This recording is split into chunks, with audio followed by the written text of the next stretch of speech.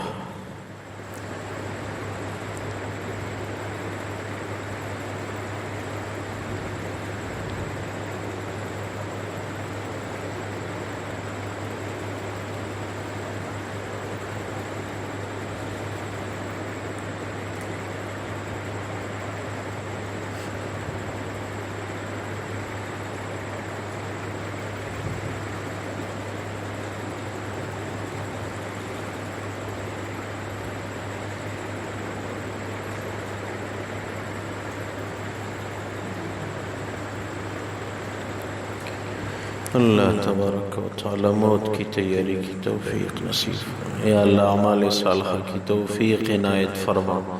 موت کی فکر کرنا حدیث مبارکہ کے مطابق یہ بہت بڑا اجر ہے۔ یا اللہ ہمیں موت کی فکر نصیب فرما۔ اے اللہ دنیا میں بھی رسوائیوں سے محفوظ فرما، آخرت کی رسوائیوں سے بھی محفوظ فرما۔ اے اللہ جتنی زندگی ہماری رہتی ہے ہمیں علم نہیں، آپ کو علم ہے، دین کے مطابق بسر کرنے کی توفیق نصیب فرما، اعمال صالحہ کی توفیق عنایت فرما۔ یہ نماز، یہ قرآن سننا، آپ کا مبارک نام لینا، یا اللہ ان نعمتوں پہ ہم خوش ہیں، ہمیں استقامت نصیب فرما۔ یا اللہ ہمارے دلوں کو اپنے تعلق سے منور فرما۔ یا اللہ جب بھی موت آئے گی آپ کی رضا سمیت آئے گی تو مبارک موت ہوگی۔ یا اللہ ہم سب کو آخری خاتمہ بالخیر نصیب فرما۔ وَأُفَوِّضُ أَمْرِي إِلَى اللَّهِ إِنَّ اللَّهَ بَصِيرٌ بِالْعِبَادِ بِرَحْمَتِكَ وَكَرَمِكَ يَا أَرْحَمَ الراحمين يا أرحم الراحمين يا